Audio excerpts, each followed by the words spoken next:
Hey guys, I'm doing a review today on the Rolson Penknife.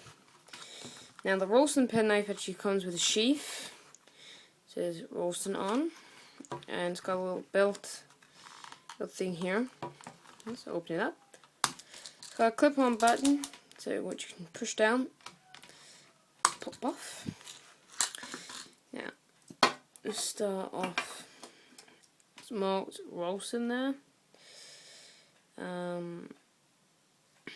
And it's got a knife on it, like that. The knife, it's Thor. It's got pretty sharp teeth on. Another saw, not inch sharp. Scissors, which actually work quite well. A bottle opener.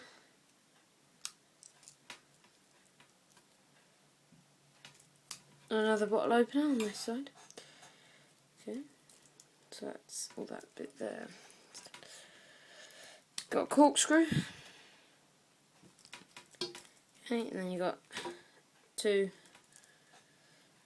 little knives, which I can't get undone, and there's a screwdriver.